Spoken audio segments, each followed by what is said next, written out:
Peter, and thank you, everyone. One hears a lot of talk about human rights these days, but many of the new rights that one hears of, such as reproductive rights interpreted to include a right to abortion, or rights based on sexual orientation and gender identity, actually sound a lot like wrongs. Indeed, as one friend of ours and colleague Jakob Cornelius has said very succinctly, what was once considered a crime is to be transformed into a right, and what was once considered justice into a human rights violation.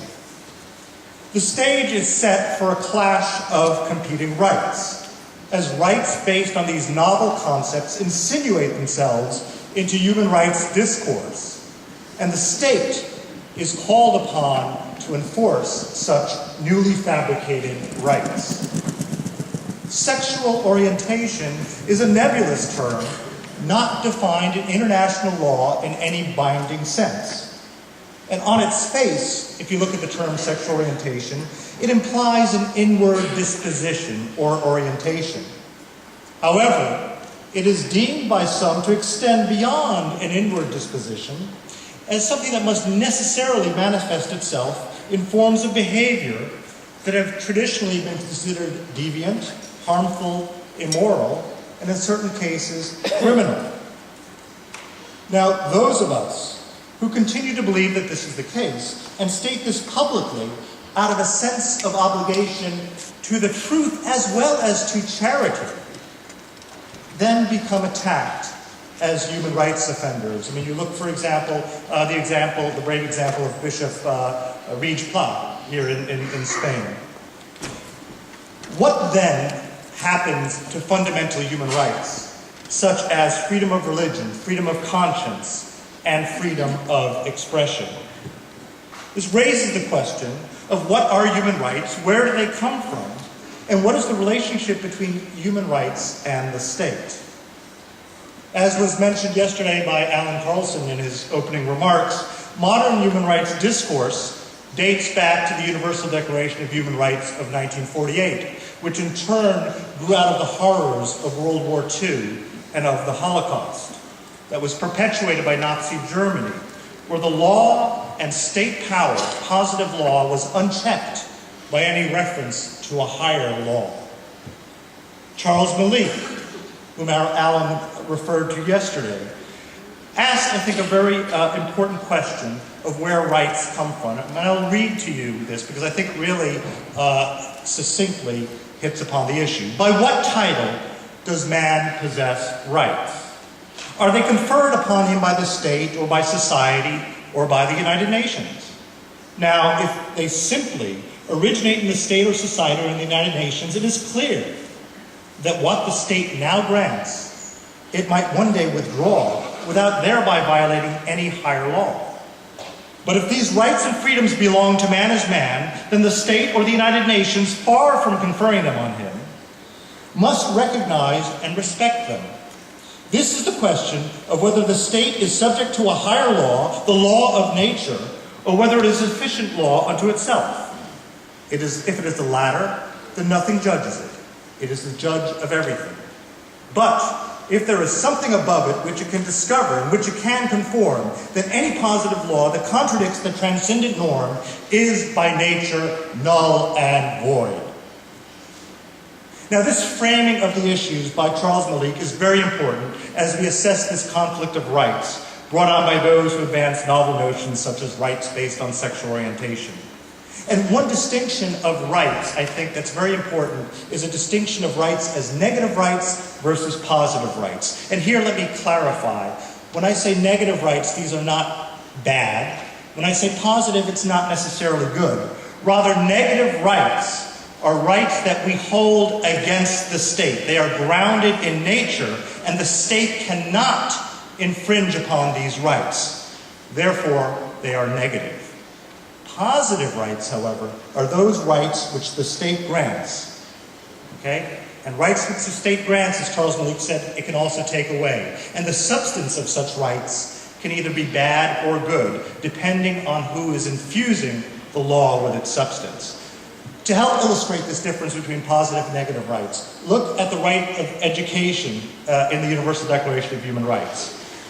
The Universal Declaration of Human Rights, and I think one of the most beautiful phrasing, says that parents have a prior right to choose the kind of education that shall be given to their children.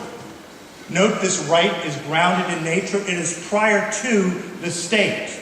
The state can only recognize it, hence it is a negative right.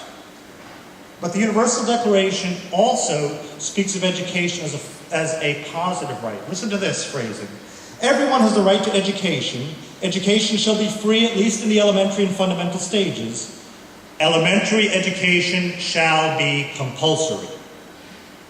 Note the much larger role of the state plays in this positive right to education.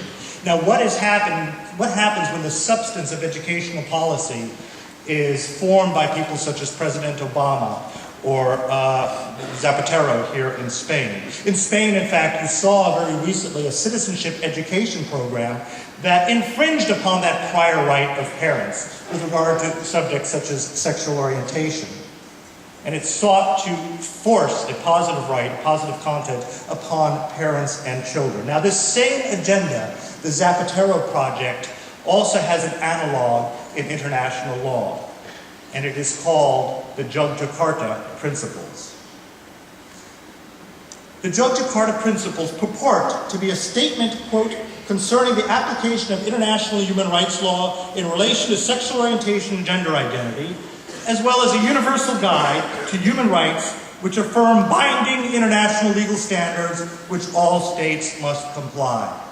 It is no such thing. It is an illustration of what Austin Roos just spoke about a few minutes ago.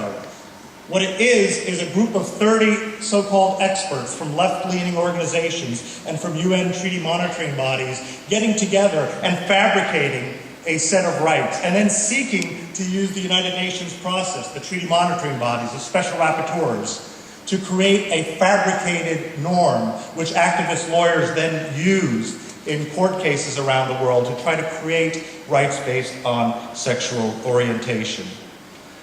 It is modeled after the parts of the Universal Declaration of Human Rights, but in effect it undermines those principles in the Universal Declaration of Human Rights that speak of true rights, of negative rights. It is also based upon anthropological notions that I think we all believe are false. Human sexuality, sexual orientation, gender identity, according to the principles, is a fluid social construct. This is how it defines sexual orientation. It is understood to refer to each person's capacity for profound emotional, affectional, and sexual attraction to and intimate sexual relations with individuals of a different gender, or the same gender, or more than one gender. Think about that. Of more than one gender, would that be two genders? No. For again, gender is a fluid, malleable social concept. There can be a multiplicity of genders. Now, the clash of rights, I think, is illustrated by a number of the Yogyakarta Principles. For example, Article 19 affirms that everyone has the right to freedom of opinion and expression, regardless of sexual orientation or gender identity. And as far as that goes, that is true. Okay, that's a statement of a generally universal right, the right to freedom of expression and opinion. However, it then goes on to comment that states shall, again that positive, states shall ensure that the exercise of freedom of opinion and expression does not violate the rights and freedoms of persons of diverse sexual orientations and gender identities. What does that mean in practice? Well, we've seen again, for example, when Bishop Reach Blas speaks from the pulpit on the sinfulness of homosexual conduct, then that is deemed to be an infringement and the state is called upon to punish him. Or Pastor Ake Green in Sweden, who is prosecuted and convicted and sentenced to jail for speaking the truth from the pulpit about Romans. The same thing happens with freedom of thought, conscience, and religion. The commentary to the Yogyakarta Principles says that states shall ensure that the expression, practice, and promotion of different opinions, convictions, and beliefs with regard to issues of sexual orientation or gender identity is not undertaken in a manner incompatible with human rights. We also see this conflict in the way that family and education is to be taught. The Joint Jakarta Principles advocates educational policies that undermine the role of parents as the primary educators of their children and would expose children to homosexual propaganda. For example, Joint Jakarta Principle 15 assumes that children are capable of identifying with a particular sexual orientation and gender identity, which will sometimes be opposed by families, and because families will oppose that, there is a need for state intervention, state social services, with social programs to address factors relating to sexual orientation and gender identity among children and young people who may suffer rejection by families. The principles state that educational curricula resources must serve to enhance the understanding and respect for diverse sexual orientations and gender identities. Governments must ensure training at all levels of public education to promote standards in accordance with these principles, as well as to counter discriminatory attitudes based on sexual orientation and gender identity. Remember that Statement of Positive Law in Education, the Universal Declaration, public education shall be compulsory. Well, what happens then when people who are driven by this agenda inform the substance of what is taught to our children? Here, I think, is the danger. Government seeks to fill in the spaces that are the rightful domain of families, of the churches, of mediating institutions. One side of this battle has found a way to enlist the state in the battle over human rights. Okay, they are unrelenting. The pressure is tremendous. The reality is that those who are seeking to inform the substantive content of such rights are often the people who are agents of the anti-culture of death, be it death in the form of abortion or in modes of living, modes of behavior that are inherently self-destructive. Who will win this clash of rights depends in large part as to who conceives the moral high ground and control the terms of debate. Now, I think the terrain of our choosing then is to recapture a notion of rights as negative, rights that Charles Malik spoke of. Rights do not come from the state. Rather, they are inalienable, they are grounded in nature, and the state can only recognize them. I think if we recapture this notion of negative rights, the outcome may very well be quite positive. Thank you very much.